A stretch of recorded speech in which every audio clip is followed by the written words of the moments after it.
Ja. Herzlich willkommen zu unserem zweiten gemeinsamen Tag auf dem UCC Forum Church Goes Public and Church Remains Public. Guten Morgen an alle, die in den USA sind, und einen guten Tag wünsche ich hier mitten am Nachmittag allen in Europa. Wir freuen uns über eure und über Ihre Teilnahme an unserem heutigen Programm, das mit dem zweiten Hauptvortrag eröffnet werden wird, den Reverend Traci Blackmon aus der UCC hält. Mein Name ist Elga Zachau, ich bin Pfarrerin in Gelsenkirchen und gehöre dem UCC-Unterausschuss in Westfalen an.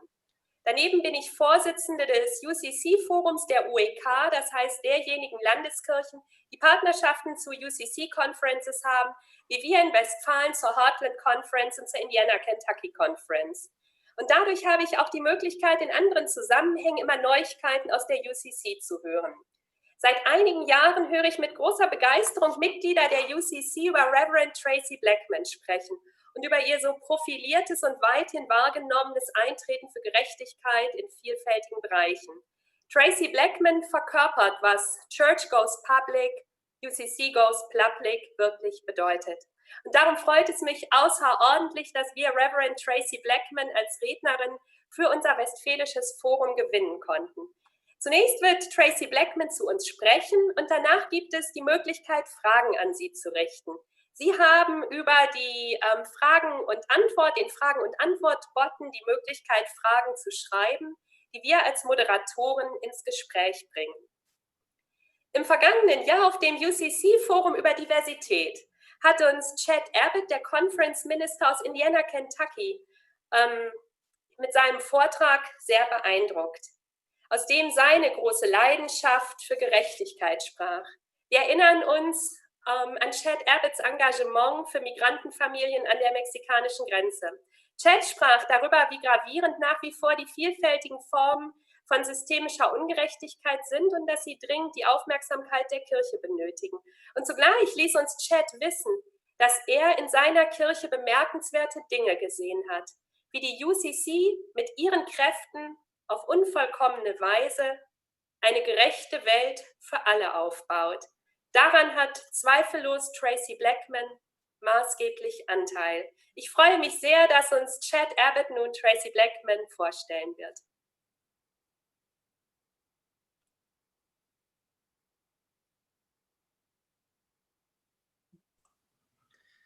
My dear friends, what a joy it is to be with you in this Zoom experience across oceans as colleagues, friends, and partners in the work of the ministry of Jesus Christ.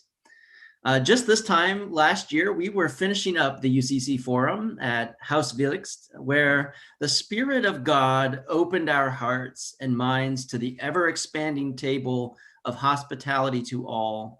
And you know what a gift that time was together, and it is a gift to be here with you again today. Well, you had a chance to meet the Reverend Traci Blackmon a little bit yesterday, but I have been given the unique privilege of introducing this forum to the Reverend Traci Blackmon, Associate General Minister for Justice and Local Church Ministries for the United Church of Christ and Senior Pastor of Christ the King United Church of Christ in Florissant, Missouri. Well, this is not my first time to introduce Traci, and nor will it likely be my last. We in the Indiana Kentucky Conference have had the joy of having Traci share in some of our important work in our conference setting, and we have the utmost appreciation for the ways in which God continues to be at work in her ministry. Well, I first met the Reverend Blackmon back in 2016, when she came to speak at one of our young adult clergy gatherings for the United Church of Christ. And I am just as convinced now as I was then that her voice is one of prolific significance in our world. As Traci speaks today to the issues of the UCC going public, I know that her deep ecumenical grounding will resonate with and further enrich the historic partnership here between the Evangelical Church of Westphalia and its various partners within the United Church of Christ. I'm confident that you will be inspired, challenged, and walk away having experienced the presence and hope of God. For more than 25 years, Reverend Blackmon served as a cardiac care nurse and has always had a heart for matters of health and speaking to the healthcare disparities that we know exist in the United States. A graduate of Eden Theological Seminary in St. Louis, Missouri, Reverend Blackmon is the first female and 18th installed pastor at Christ the King United Church of Christ, where she has served over the past several years. Her church has made significant impact in their community, where they're building houses important community outreach, such as a computer lab, tutoring, continuing education classes, summer programming, a robotics team, children's library, and a girls mentoring program.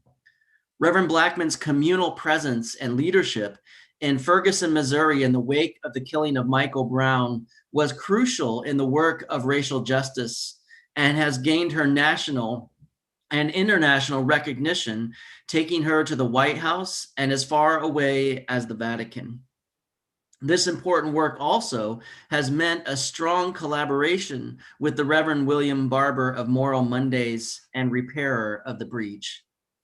In 2017, the United Church of Christ General Synod overwhelmingly approved Reverend Blackmon to become one of our associate general ministers to work in collaboration with our general minister and president, John Dorhauer. Reverend Blackmon's presence among the executives of our denomination has been groundbreakingly important and has paved the way for the connection between the work of social justice and its intersection with local church ministries. As she continues to nurture this intersection of justice and local church ministries, she continues to pave the way in leadership through her ecumenical and collaborative spirit as she serves on the boards of the Samuel DeWitt Proctor Conference, Chicago Theological Seminary, and Women Preach. Reverend Blackmon currently resides in both St. Louis, Missouri, and Cleveland, Ohio, and was named 2017 Citizen of the Year by the St. Louis American and as one of St. Louis's 100 most influential voices. We are beyond blessed in the United Church of Christ to have Reverend Blackmon's vision for a ministry that is about justice and Jesus at the heart and center of it all. In the Indiana-Kentucky Conference, our mission statement reads that we live in covenant, connecting and equipping local ministries to love and serve like Jesus. I can think of no one better this afternoon to share with us what it means to love and serve like Jesus than the Reverend Traci Blackmon. Traci, welcome to the UCC Forum, and may your words live within us this day and move us towards justice and Jesus. Thank you so much, Chad. I am honored by your introduction and deeply honored by your friendship and your collegiality on this journey. And thank you, Elga, for your kind words as well. Greetings to everyone that is on this forum. It is indeed my honor and my delight to be with you this morning and to be a part of helping to continue and strengthen the relationship between the Evangelical Church of Westphalia and the United Church of Christ, a relationship that we both hold dearly. I want to begin with a premise that I believe we can all agree on. It is a premise of our Christian faith, and that is that God is love. God is love. Reverend Dr. Cornel West, a public theologian in the United Church of Christ in the United States, is often quoted as saying, "Justice is what love looks like in public." Justice is what love looks like in public. After the brutal killing of George Floyd, a Black man in Minneapolis, by police on May 25th of this year, demonstrations with tens of thousands of people erupted across the United States and around the world. A common and undeniable sentiment emerged in American media that Black people were dying in twin epidemics of coronavirus and racism. These two realities of racism and COVID-19 were colliding in reality and in metaphor. Anti-racism scholar Ibram Kendi described this phenomenon as a racial pandemic within the viral pandemic. While one is a literal virus and the other an endemic condition that has persisted over centuries, the scope of each spans the range from local neighborhoods to global communities. In the US, we are expressly experiencing the twin pandemics of systemic racism and COVID-19, born of structural and institutional inequities throughout our society. And this has an extraordinary impact on Black bodies and minds. This is not just a healthcare issue, but a racism issue. Black, Indigenous, people of color may not have the luxury of quarantining at home, which is recommended for the relief from COVID-19. Many must keep working, putting their bodies at risk to deliver packages, clean buildings, staff kitchens, care for patients' needs, staff grocers, and keep public transportation running. In this season, when many schools have remained closed for safety reasons in the US, there are Black and brown families who are forced to choose between leaving children home alone to work minimal paid jobs deemed essential that make home possible, or staying with children for whom provisions are made even less secure by the absence of that income. The racialized economic disparities inherent in a society built on the commodification of non-white people has resulted in masses of workers whose jobs are deemed essential, even though their personhood is not. Also, decades of living with chronic stress and discrimination mean that they are more likely to have pre-existing health problems in a country where 44 million people have no health care coverage and another 38 million have inadequate coverage. What happens when 6.5 million people become infected with life-threatening virus in a country where political leadership doesn't believe in science and 1/3 of the population does not have access to adequate health care? The answer to that question is more than 200,000 people die. In addition to the economic and health disparities, the everyday experiences of Black and brown people of every social class are suffused with fear, anxiety, and dread of encounters with armed authorities and judicial systems that provide an excessive amount of violence and surveillance over our movement throughout the world. Nowhere were these intersections laid more bare than during the state-sanctioned asphyxiation of George Floyd on the asphalt of a Minneapolis street after having allegedly presented a $20 counterfeit bill. George Floyd, a 46-year-old Black man who was only in Minneapolis because he could not find sustainable work in his hometown of Houston, and may or may not have known he was positive for COVID-19, given he was uninsured at the time of his death, but who also suffered from the pre-existing conditions of cardiac disease, hypertension, and asthma.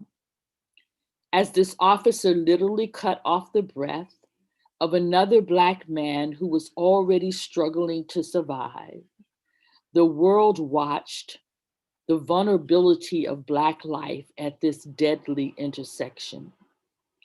The footprint of these intersecting pandemics differs by geography and by the distribution of vulnerability along many lines of inequality.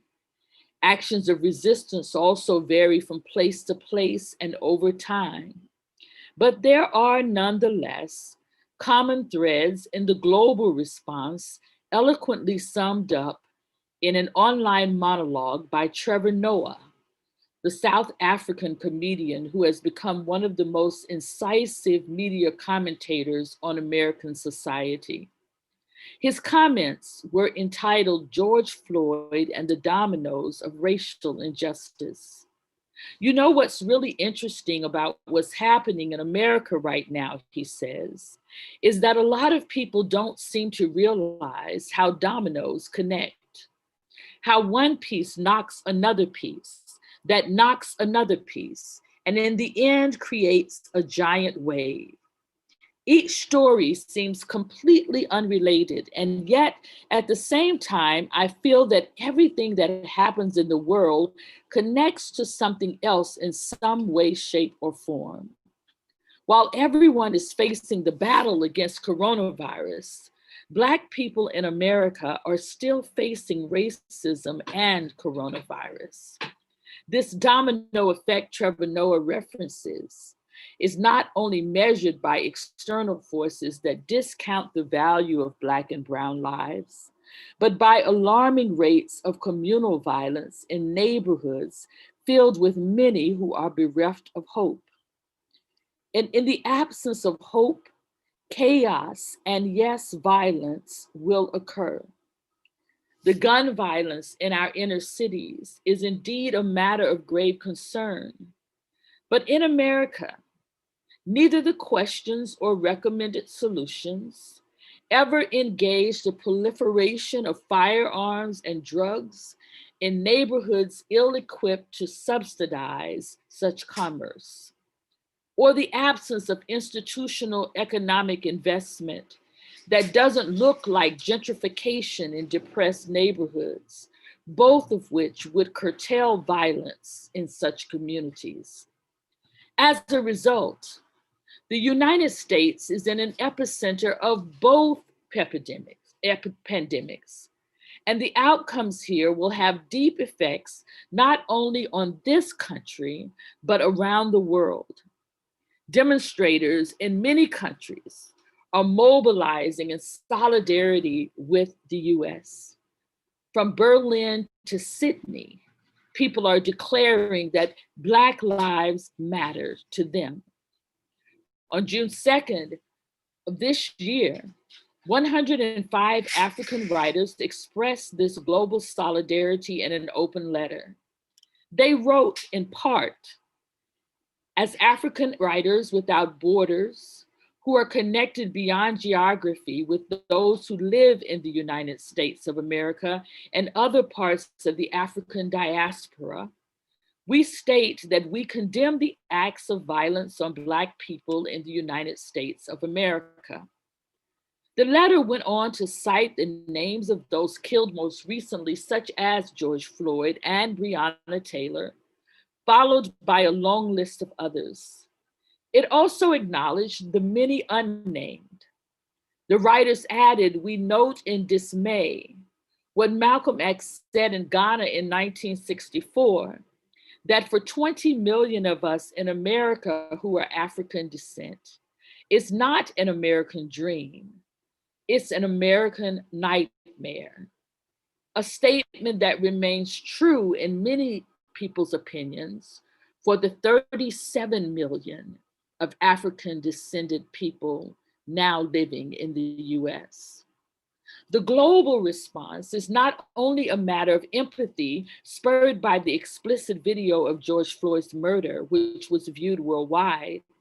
It is also a recognition that anti-Black racism is not confined to any one country. Racism shows itself in the treatment of Africans and Afro-descendants in a wide range of countries, even those without large Black populations. It is reflected in the position of the African continent, in the global hierarchy, and in the racial hierarchy within the global institutions that make up the post-war order. Around the world, the impact of the coronavirus pandemic within each country intersects with that country's specific structural inequalities. Even in countries that are relatively racially homogenous, sickness and death from the virus, as well as income losses and medical costs, have inflicted disproportionate suffering on the most vulnerable. Each society responses in turn reveals the weaknesses or strengths of its governmental institutions. It means something that the United States has 200,000 documented deaths from COVID. There are countries that have managed this viral threat with relative success. Among those that have failed most spectacularly are the United States and Brazil, two countries with vast racial and social inequalities linked to a history of conquest and slavery. In the United States, our current administration has refused to respond constructively to the pandemic, even as it undermines the CDC and global institutions such as the World Health Organization that are attempting to do so. Meanwhile, the clock is ticking for the effective action to curb environmental injustice and the coming apocalypse of climate change. We are watching apocalyptic fires in California and in Oregon, derechos in the upper Midwest and eastern states in the US. Our current administration has rolled back more than 95 environmental protections in place during previous administrations. What does this have to do with the presence of the church in the public square? What does this have to do with racism? The most negatively impacted communities are also overwhelmingly poor, Black and brown communities, the vulnerable, the least of these, the oppressed, the left out in many situations. Studies, some of which have been commissioned by the United Church of Christ, consistently show a correlation between racial injustice, economic injustice, environmental injustice, and health outcomes. Just this morning, an exasperated Governor Gavin Newsom in California laid plain the climate change emergency facing that region during this record wildfire season and assailed the country's response to it. Governor Gavin said, "We are in the midst of a climate crisis. We are experiencing weather conditions, the likes of which we have never experienced in our lifetime. We are experiencing what so many people predicted decades and decades ago, but all of that now is reality." California, my friends, is on fire. Combined, the fires that have raged across the state this year have burned more than 3 million acres, an area 26 times larger than what burned this time last year. In Oregon, Governor Kate Brown said that the state's typical number of acres burned annually by wildfires, about 500,000 every year for the last decade, has nearly doubled in just this week.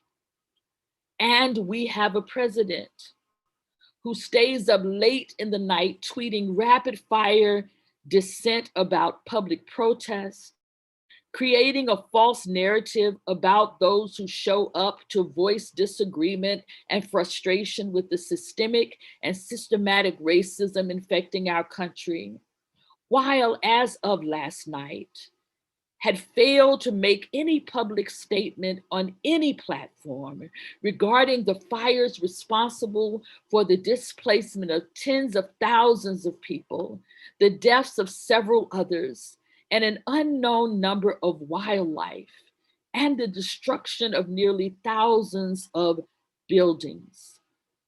Friends, while the focus of my time with you today is to talk about the church being in the public square, it is imperative that I stress to you that the church is beyond the institutions that we have created, beyond the brick and mortar that we occupy in ordinary times.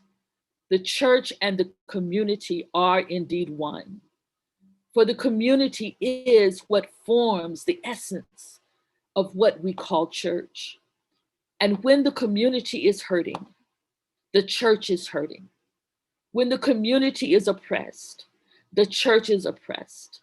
When the community is struggling to breathe, the church is struggling to breathe.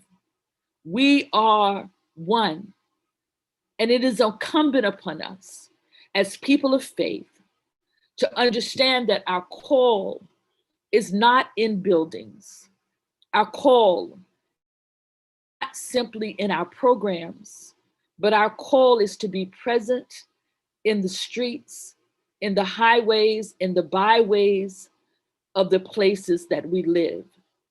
I must suggest to you that we in the US are not only battling the epidemic, the pandemic of COVID and the pandemic of racism, but we are also battling the additional epidemic of inept and immoral national leadership.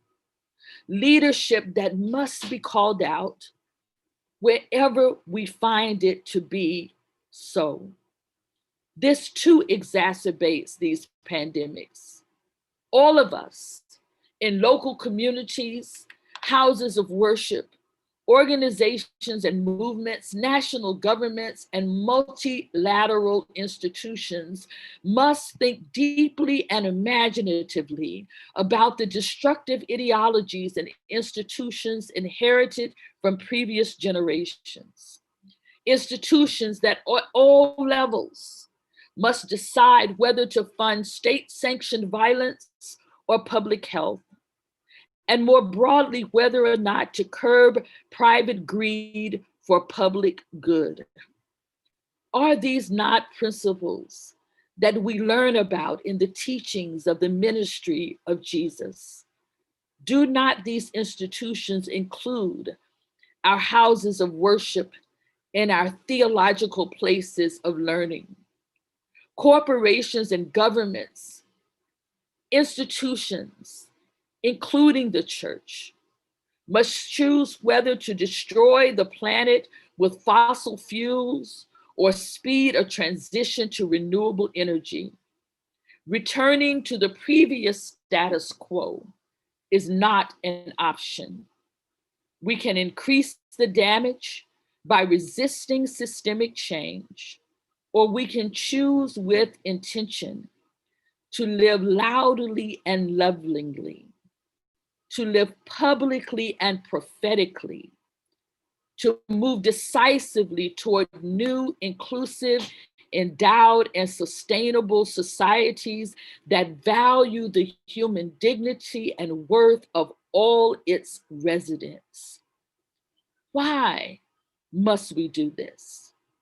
Because as people of Christian faith, this is not merely a choice to act differently, but rather it is the call to discipleship. It is to follow in the footprints of the one that we declare leads. It is to follow in the footprints of the ministry of Jesus.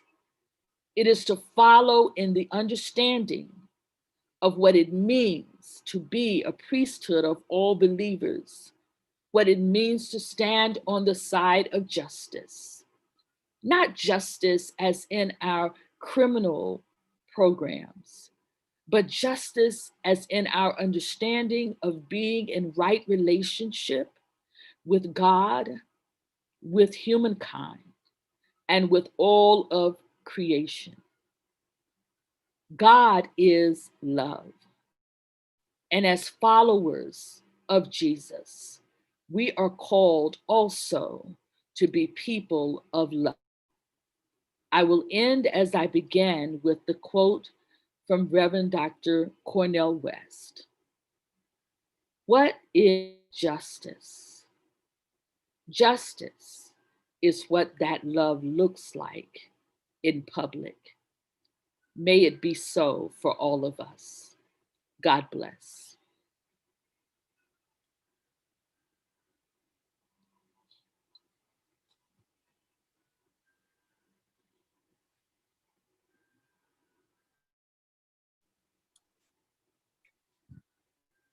Ganz, ganz herzlichen Dank, Reverend Traci Blackmon, für diesen Vortrag, für diesen theologischen Vortrag, für diese Predigt. Sie hat uns,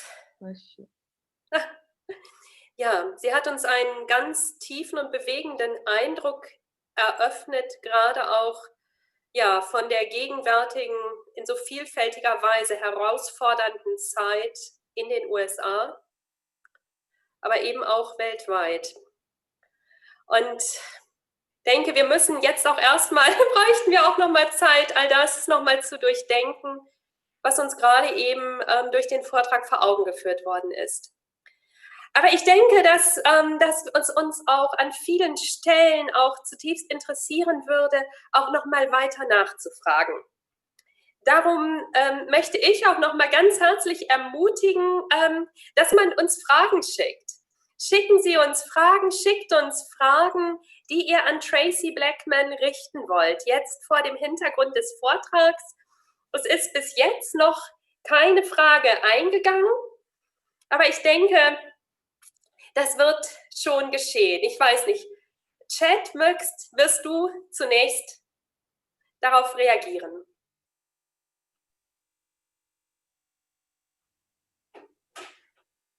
Well, Traci, I want to express my deep gratitude for your continued witness and for the words you shared with us today. And while you were speaking, I had this wondering about the experience of apartheid in South Africa and the ways in which South Africans have dealt with that particular damage and injustice, and how repair and reconciliation and justice were dealt with there. And when you spoke, it made me wonder, are there lessons there for those of us who live in the United States to deal with justice? But I also wondered if you might speak about healing. I was wondering, if you were to answer the question, what does repair look like and healing look like in light of everything you just shared? If we as the church were to be a healing balm to everything you just described, I wonder if you might share with us a little more about what that might look like in your mind. Sure, thank you for that question, Chad. I've been spending quite a bit of time thinking about this because we are living in a time, I believe globally, but certainly nationally, where we are inundated with prophetic voice, with prophecy because of the time we live in. There are many faith voices that are speaking out against injustice. I am simply just one of them. But what we see less of in this moment is the priestly function, the priestly functions of healing and caring and loving. You mentioned South Africa, and just recently we had a webinar in the United Church of Christ with Alan Bosak. Reverend Dr. Alan Bosak lives in South Africa, was the successor of Nelson Mandela as the lead of the ANC.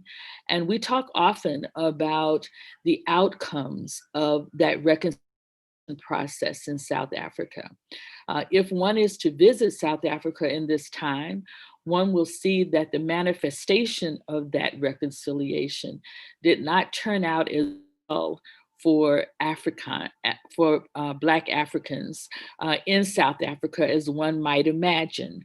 A part of the critique of that process of truth and reconciliation is that the opportunity to air one's grievances and to hear how one has hurt the other must be accompanied by genuine repentance and then repair work. The repair work and the repentance did not go hand in hand in the truth and reconciliation process. And as a result, the inequities largely remain there. even though the faces of leadership have changed. There's much to learn from that lesson, in that it really is not a matter ultimately of skin color or skin tone, but of power dynamics and of a disproportionate distribution of wealth among those who have that power. And I think Dr. Busak would agree with me. His latest book is titled, "There Are Prophets on Both Sides of This Blood River," which speaks to the difficulty that South Africa continues to wrestle with in making right the damage of those years. So are there lessons for the US there? Yes. There are lessons of ways to begin, and there are lessons of deviations that need to happen from that process.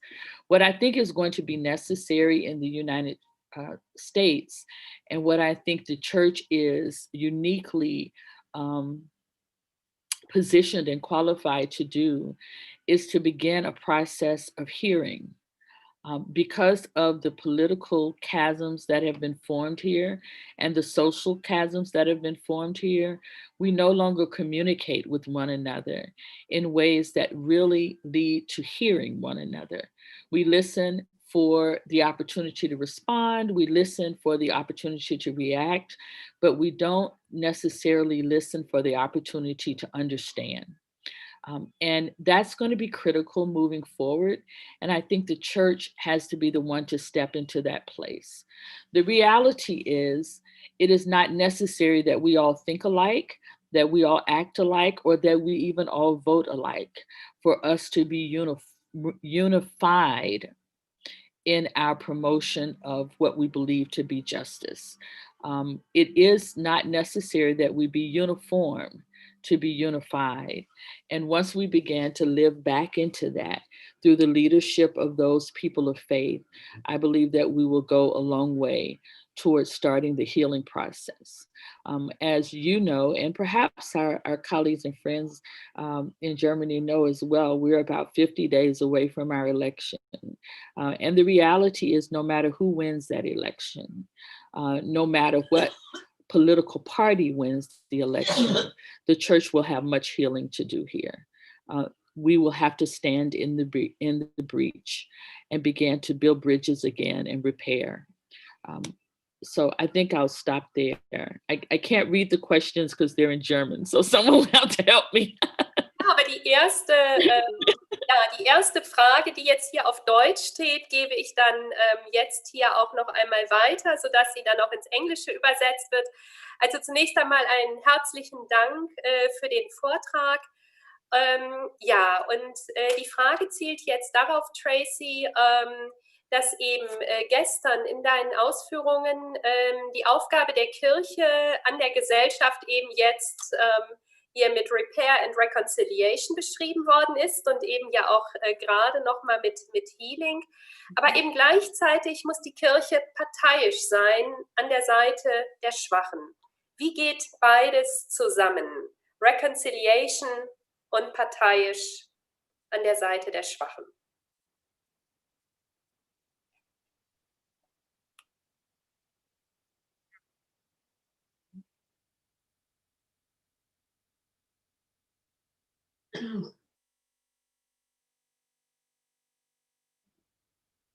Well, the healing of a society has to center on the people who are most impacted and who are most hurt. That's where healing begins. You have to heal the most vulnerable places first. I'm also a nurse. I don't practice anymore, but as a nurse, I often had to tend to people who had deep wounds in their physical bodies.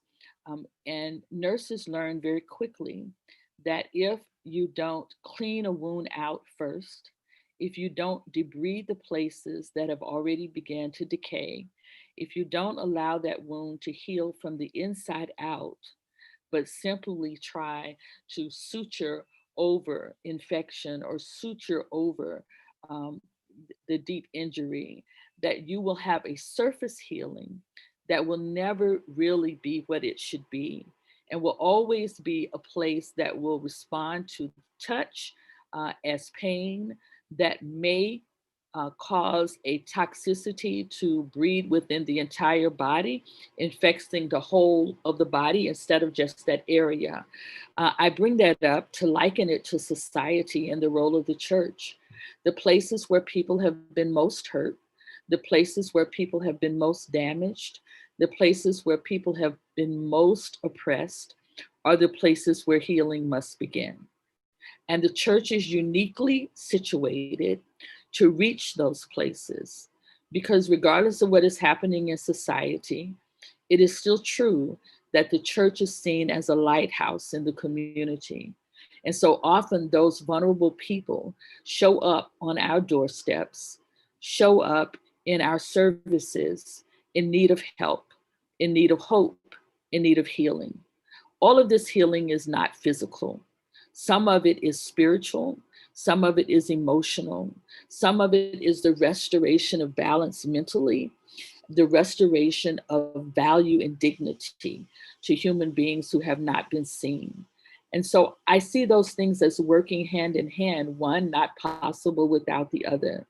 And the church certainly is not the only agent of that healing, but we must be a primary agent if we accept as our life's calling a call to discipleship, because that's what discipleship is. Thank you, Traci. We also have another question that comes from Dave Long Higgins. What do you see as the best starting points to begin to reduce the fear that persists in our common life?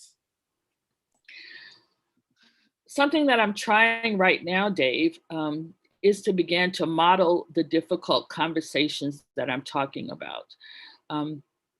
The church must model what it means to have conversations across difference. And we have unique opportunities to do that right now because we are so theologically divided in our nation, and increasingly more in this world. And so what does it look like for progressive voices like the United Church of Christ to sit down with conservative voices like some of our evangelical colleagues and have conversations that may not ever bring us to places of unified thought, but can solidify us in unified purpose? What does it mean to disagree with someone and not cast that person, to not demonize or villainize that person because of disagreement? What does it mean to come and be vulnerable with those with whom we disagree? I think that the church must model that, just as the ministry of Jesus modeled that. And we have an opportunity to do that. It's not going to be easy because we have let this fester for quite a while, but that is the place where I believe we must begin.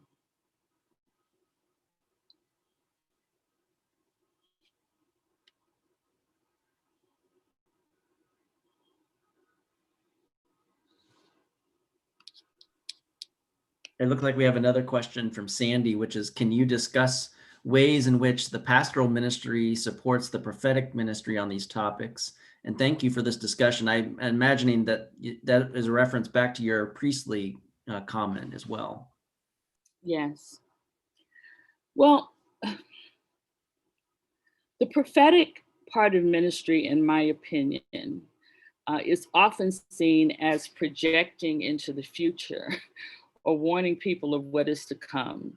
But really, the prophet at his or her core speaks to what is the present day circumstances.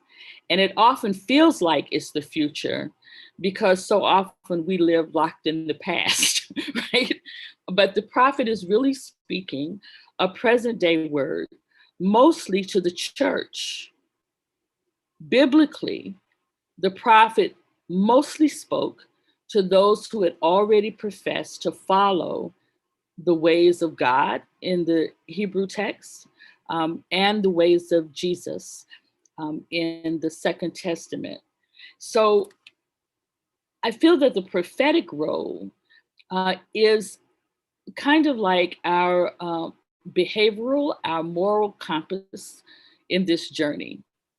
And the priestly role is the role that brings us together, that listens, that makes space for grace, that allows for us to grow, that challenges us to remember that love is the ultimate in all that we do, and to not lose our way.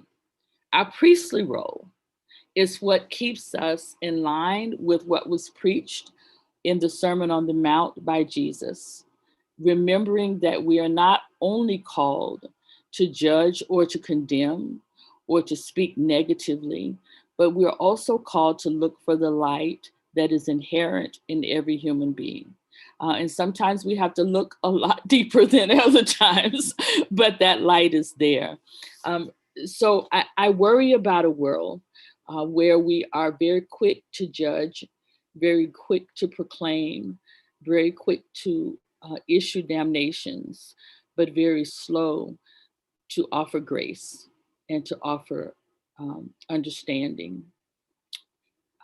So for me, those roles need to be deeply intertwined. And I find that the role of pastor calls us to be both. Ich möchte an dieser Stelle auch noch mal ganz herzlichen Dank sagen für die Beantwortung vorhin der ersten Frage, die hier aus dem Kreis der Teilnehmenden aus Westfalen kam. Das war eine Frage von Matthias Eichel, hier nach wie die Kirche parteiisch an der Seite der Schwachen steht. Ich möchte an dieser Stelle auch noch mal herzlich dazu ermutigen, uns weitere Fragen einzuschicken. Im Moment liegen noch keine weiteren Fragen vor und darum erlaube ich mir jetzt auch einmal persönlich eine Frage zu stellen. Ja, Traci, du bist ja ebenfalls auch Gemeindepfarrerin in St. Louis und jetzt frage ich auch mal aus meiner Rolle hier als Gemeindepfarrerin in Gelsenkirchen. Ja, wie lebst du als Pfarrerin in deiner Gemeinde mit den Gemeindegliedern eben genau diese Rolle hier, wie es vorhin heißt, wie du es vorhin auf Englisch gesagt hast, to live publicly and prophetically, eben als Christin, als Christ öffentlich und prophetisch zu leben. Wie gestaltest du das als Gemeindepfarrerin in St. Louis und eben auch im Blick mit den Gemeindegliedern zusammen?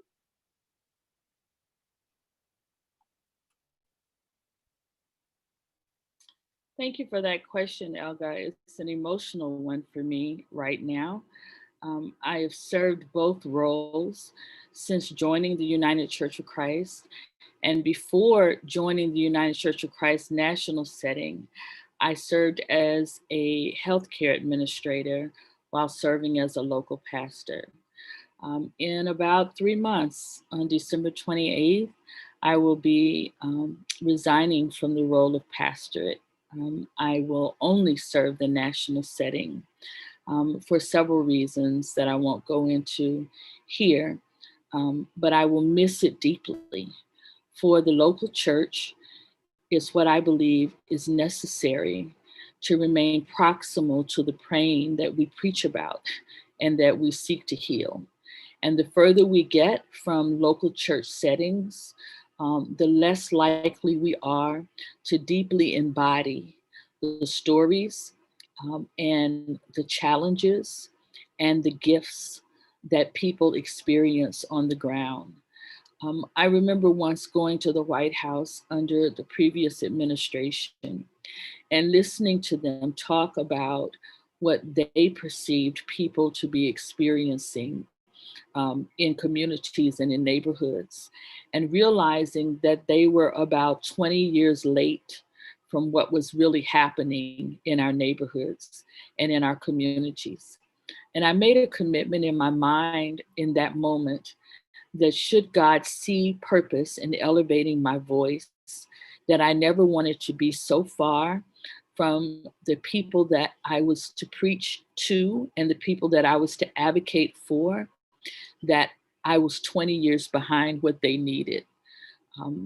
I feel that the local church is the connection, not just to what is happening in our buildings, but what is happening in our neighborhoods, in our communities, and in our societies. And the way that I live it out there is to be very present with them. I travel all during the week in normal times. I try to be in my pulpit at least twice a month, which is not enough. And that's one of the reasons I'm leaving. I wouldn't have been able to continue had I not had other ministers on staff with me so that we could work as a team rather than as a single body. I've learned many things in the local church. One of the most important being that the least necessary person to be church is the pastor, that the people are who make the church, that there can be many ministers who come in and preach and who come in and teach, but it is the love that is cultivated in that congregation among one another without hierarchy that makes us church together. And so I'm mourning the loss of that, even as I embrace with excitement the opportunity to be singularly focused in the national setting. I am mourning that connection that keeps me deeply grounded in the work that I do and deeply aware of the reason that I do it. And I can tell from your spirit, even though we have not yet met in person, that you share that same type of love and grounding with the people that you serve. It is so important, and it will lead and direct your focus for ministry based on the context that you're in. For me, I serve in a neighborhood where 85% of the children have free and reduced lunch, where many people don't own their homes and they rent their homes, where there are many psychological, economical, and social obstacles facing people. And those obstacles drive the work that I do. I see the faces of the children that call me pastor, and I see the faces of the elderly who call me pastors, and all those in between. Those faces are the ones that drive my ministry, and I pray that it is so for you as well. As I mentioned earlier, I need to run and speak somewhere else, but I will be back with you this evening for our larger discussion. Yes. Ja, ich muss mich an dieser Stelle bei allen jetzt in aller Form entschuldigen, weil mir ein Fehler passiert ist. Ich bin aus Versehen im Chatfenster geblieben und es waren zwischenzeitlich Fragen in diesem Fragen- und Antwortfenster gewesen, das ich nicht geöffnet habe. Darum kann ich im Moment nur sagen, es sind sowohl von deutscher Seite als auch von amerikanischer Seite noch Fragen eingegangen. Ich würde mir vielleicht erlauben, weil das muss ich jetzt noch mal allen sagen, Traci hatte uns vorhin im Vorgespräch eben gesagt, dass sie zeitlich gebunden ist, auch noch durch ein anderes Seminar und eben da noch mal wechseln müsste. Würde ich, Traci, wenn das in Ordnung ist, vielleicht einmal kurz diese Aspekte noch einmal benennen und vielleicht ist dann die Gelegenheit, heute Abend auch noch mal darauf einzugehen. Es wurde gefragt, was wir als Kirchengemeinschaft, UCC und unsere deutschen Landeskirchen gemeinsam gegen Ungerechtigkeit tun können. Das war zum Beispiel eine Frage. Dann gab es eben auch die Fragen, wurden wir daran erinnert, dass Michelle Obama wehmütig gesagt hat, es ist nicht gelungen, 2016 unsere Leute an die Wahlurnen zu bringen. Dazu die Frage, was macht es so schwer, dass Wähler Verantwortung übernehmen? Und was kann die Kirche tun, am 3. November Menschen zu motivieren, wählen zu gehen? Die Frage hat uns hier auch noch bewegt. Und dann sind auch noch auf Englisch Fragen. Jetzt frage ich einmal Chat. Can you also see the English questions in this question and answer? Also, if you could just summarize, falls du die noch mal kurz weitergeben könntest, denke ich, das wäre dann ganz gut.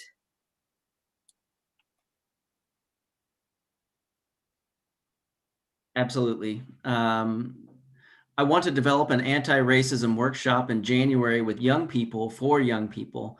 But in our white churches, we rarely have young people of color we could ask and meet and develop that together and their perspective. So would you tell us some young people we could Zoom with, or can you recommend a book with exercises that show and make it feel powerfully what white privilege is or what it means to be of color? I already have the paper of UCC and the ones of the EKVW, and I will be on that course later. Let's see, there's a couple more in English down here. Yesterday, we were talking about whether we as Christians suffering with the community have to take a more distant political stance than we have before, distinguishing which political agendas are in any way in accordance with the good news of Jesus. What do you think? And the last two in English are, you talked about the church and community uniting as one. How do you envision this happening? And the last one, tomorrow's gospel lesson in the UCC lectionary is Jesus's parable of the unjust servant. What will you preach about forgiveness, as Jesus says, forgiving 70 times 7? Those are a lot of questions. I don't know that I can answer them all before I leave, and maybe Chad can answer some of them. I want to speak to the question about the workshop for young people, because young people are my heart. We do have a white privilege curricula. I'm not sure that you've experienced that. What I like about the white privilege curricula is that it is structured as stories. And people telling their stories is a way to have deep conversation. So in as much as it is about reading the stories of 3 Black people and 3 white people who share, I'm one of the writers of that, as is John Dorhauer. What's more for me instructive in that manual is a way to begin conversation.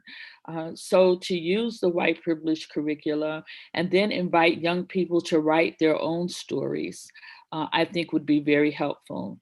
I'm willing to share a book list if you are interested through this venue that you would be able to reach. There are several books that I would recommend you begin with.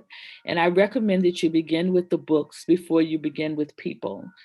It is challenging often for young people of color to be brought into situations where people have not first done the groundwork of preparing to have conversations across racial difference, because it places those people of color in the position of educator instead of the position of a companion on the journey.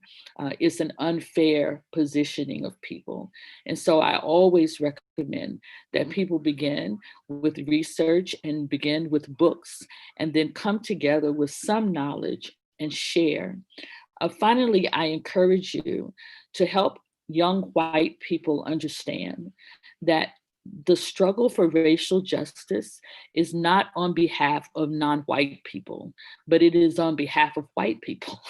The struggle for racial justice is not on behalf of those who are being oppressed, but on behalf of those who are the oppressor. The struggle for racial justice is not on behalf of the liberation of Black and Brown people, but it is indeed on behalf of the liberation of us all. Until we understand that no one is fully free until all people are fully free, then we've missed the point. And you have a unique opportunity with young people to bring this subject home. Just a couple of days ago, I met with the Archbishop of the Catholic Diocese in St. Louis. And in a part of that question, he asked, what could the Catholic Church do? From kindergarten to 3rd grade, I was educated in a Catholic school system. I'm 57 years old now. But I began, when he asked me that question, I responded to him by beginning to recite, Hail Mary, full of grace, the Lord is with thee. Blessed art thou among women, and blessed is the fruit of your womb. I continued to give to him religious liturgy from Catholicism that I had learned when I was in kindergarten through third grade. I've never worshiped in a Catholic church since. I don't embrace Catholicism as my way of living, but the impact of what I was taught as a child while I was in Catholic care has stayed with me for the remainder of my life and indeed helped shape who I am today. The power to shape the world by giving young people an expansive perspective of the world is enormous. You have a gift that you work with young people. And I pray that you will take it seriously, as I think you are with this question, and open up the world to them in ways that can change the future for this nation. As far as Michelle Obama's comment about people not voting, um, that is true in the United States, whether across racial groups, that is true. Um, if you look percentage-wise, the number of voters who are Black and the number of voters who are white, there's not much difference in those numbers. Though significantly we decreased from the elections of Barack Obama to the elections of Donald Trump across the board. We've never had as many Black people vote as we had vote for Barack Obama. And I don't think I have to tell you why that is. It was the first opportunity to vote for a Black president. But by and large, I disagree with Michelle Obama in that we don't vote. We always can vote at larger numbers across the gamut. But the reality is that in the last election of 2016, Hillary Clinton won that popular vote by more than 3 million votes. It was not the popular vote that lost the election. It was the Electoral College, the way that we count our votes and whose vote counts, that cost us the election. If you were a fan of the other candidate, cost us the election in November 3rd. We must be strategic. It is not just about going to the polls, but it is going to the polls in an educated manner. It is targeting those areas where the Electoral College puts us off balance with our election process. And ultimately, it means revamping electoral politics in the United States, including addressing acts of voter suppression, that show up in racist ways, that I won't go into now, but I certainly will this evening if you would like for me to. There was one other question that I wanted to engage, and it had to do with political agendas and the church. I am one who believes that the church is political. The Bible is political. The birth and the ministry of Jesus is political. Politics at its core is the way that we live out our principles in life. What I don't believe that the church can be is partisan. And what I don't believe we're called to be is partisan.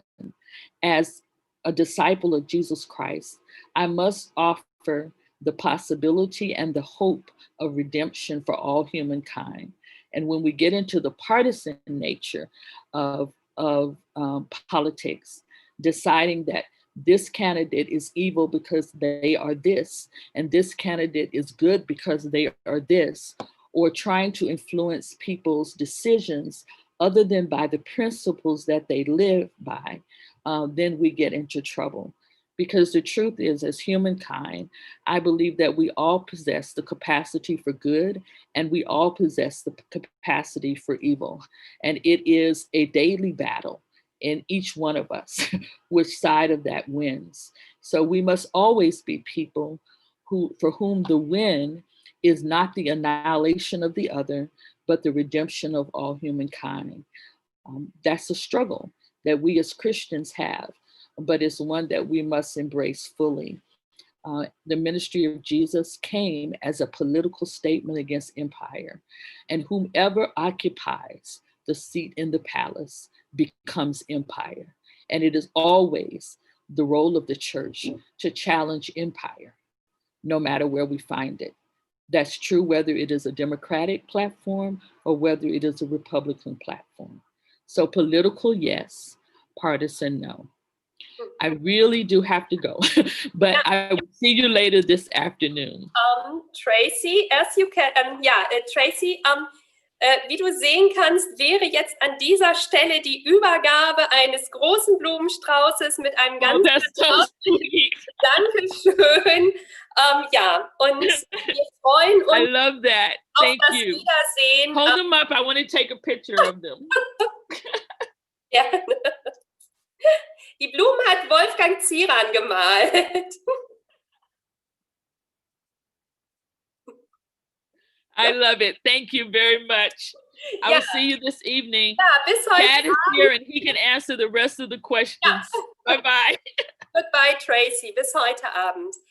Ja, wir hatten das eben vorher schon abgesprochen. Da hat es eben leider hier ein Missverständnis mit Zeitüberschneidung gegeben, dass aber eben wir ja noch zusammenbleiben können hier in unserem Webinar und dann auch, Chad Abbott, also aus der UCC, eben auch unsere Fragen beantworten wird, wie sie uns noch gestellt worden sind. Ich sehe, Chat, ich gebe noch mal eben auch eine weitere deutsche Frage schon einmal weiter, dass du sie in Übersetzung hörst. Das ist die von Thomas Krieger, der gerne mehr erfahren möchte über die Kooperation von Kirchen in den USA im Kampf gegen Ungerechtigkeit. Das wäre jetzt noch eine weitere Frage und dann gebe ich auch noch mal allen, die etwas geschrieben haben, die Fragen eingesandt haben, noch mal weiter, dass Wolfgang Zieran die Fragen auch notiert hat, dass wir sie auch noch mal weitergeben können und schauen können, dass wir, wie weit sie heute Abend beantwortet werden oder auf anderem Wege. Aber ganz herzlichen Dank für alle, die eben so engagiert Fragen gestellt haben. Und dann übergebe ich jetzt an Chad Abbott.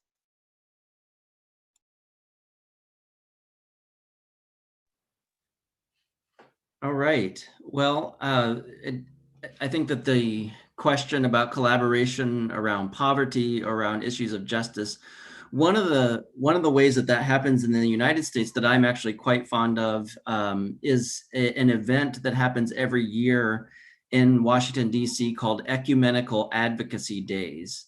And it is a way in which Christians from across the ecumenical spectrum come together in Washington, D.C. to learn from each other, but also to learn how to do advocacy on behalf of the issues that are incredibly important, poverty being one of them. And so I think, that seems to me to be one aspect of the answer to the question is when we actually forget about whether or not we are Presbyterian or Baptist or United Church of Christ or Methodist or Catholic, but we come together and say, the problem of poverty is one that human beings have constructed, and we can actually do something about it.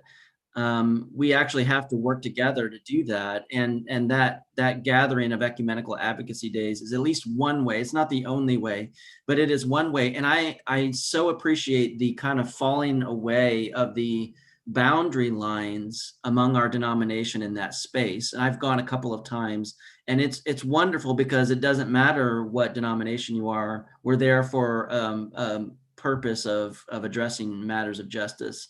And I think that many things have been accomplished towards a more just world because of that gathering. I want to lift up another thing, though, and in my own experience as a local church pastor, when I was serving in a church here in Indianapolis, which is where I live, I was on a staff of a church that we actually approached the issue of poverty through a community organizing model called asset-based community development. And we actually worked directly with neighbors rather than creating programs or creating structures or institutions that would solve poverty. We actually began working side by side with neighbors and allowing neighbors to bring about their own solutions to the kinds of poverty that they were experiencing in the community. And the church was able to serve as a holding space, a listening space for the answers to the issues of justice.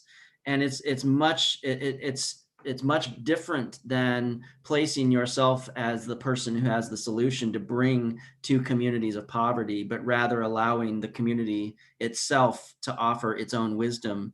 And one of the things that I found in that experience of dealing particularly with poverty is that churches, again, kind of like ecumenical advocacy days, churches and their various expressions kind of disappeared in that moment, because our common goal was the elimination of poverty. And so we could sit together on a neighbor's front porch and listen to the deep wisdom of people of color who had amazing talent and gifts. And we invested all of our time, energy, and money into helping be a part of the solution that they themselves have created. And in many ways, that kind of partnership was amazing, because the churches, they were in the same neighborhood, but those in many ways where we can be very territorial with each other, like we're competing for members, right? That was not any part of our focus. It didn't matter whether one church had more members than another. What really mattered was our common goal together. So those are just some ways that I see, some of the work being done. And Elga, well, there's one other question I would like to address before we kind of close out here. I know we only have a few more minutes, but there was a question in here that asked, you talked about church and community uniting as one. How do you envision this happening? And I thought maybe we could address that. I think that was one of the only ones in the Q&A chat that didn't get addressed. And so for me, I go back to something that Traci said in her remarks about the power of listening. And I think we not only talk past each other, we spend a significant amount of our time not listening and preparing our rebuttal to whatever our neighbor is expressing. And I'm not sure that we move towards any kind of healing or any kind of unity by simply not listening and preparing our own rebuttal. So in this instance, how I would envision that happening is very similar to what the Quakers in the United States have taught me, which is that maybe when you're gathered, there's an intentional gathering that happens. So you sit down together, and there's an intentionality to listen to the other person. And when a person speaks their truth, there is an intentional silence right after. So I can't go immediately and speak and say, so if Elga were to say, I believe this, and then I would immediately jump right in. That would be my impulse sometimes. Well, Elga, here's where I think you're wrong. And that's not really what the Quakers have taught us. What the Quakers have taught us is the power of silence. That when we hear another person's perspective on the world, that instead of immediately responding, that perhaps we sit with what we have heard in silence. We pray together in silence for each other. And that is a pretty powerful tool for re-envisioning how we are one in unity. As Traci said, we do not have to be of the same mind and thought and framework and theology and politics for us to have unity. What binds us together, at least in the church, is Jesus Christ. But what binds us together in our communities, I think, regardless of religious affiliation, is the power and ability for us to listen to one another. If we even had it to begin with, we have certainly lost it in the United States, the capacity for us to be present to another person's perspective, to hold it in sacred silence, and then offer our own perspective in return out of a sense of respect, and then receiving the same kind of silence in return. And my guess is that if we were to practice that more, I don't necessarily think it's some sort of magic bullet that somehow changes everything, but I think it might bend us a little bit more towards justice. Ja, Chad, ganz herzlichen Dank. Jetzt auch noch für deine Antworten, die du uns hier jetzt in dem Webinar gegeben hast. An dieser Stelle wird jetzt gleich Wolfgang Zieran die Livestream-Übertragung beenden. Und ich möchte darauf hinweisen, dass ja eben heute Abend noch ein drittes Webinar im Rahmen unseres UCC Forums stattfindet. Darüber haben wir ja gerade schon gesprochen. Und das ist eben der Trialog We Go Public Together. Und an dem Trialog werden eben Reverend Traci Blackmon wieder teilnehmen, dann der General Minister und Präsident der UCC, John Dorhauer. Und auf deutscher Seite freuen wir uns auf die Teilnahme von dem Ratsvorsitzenden der EKD, Bischof Professor Dr. Heinrich Bedford-Strom. Unser Thema ist ja eben We Go Public Together und ich denke, dass auch in dem Rahmen die Frage, die uns hier vorhin gestellt worden ist, was wir gemeinsam als Kirchengemeinschaft gegen Ungerechtigkeit tun können, eben auch ihren Ort haben wird, wenn wir uns fragen und sagen, We Go Public Together. Damit schließen wir jetzt das Livestreaming. Die Livestream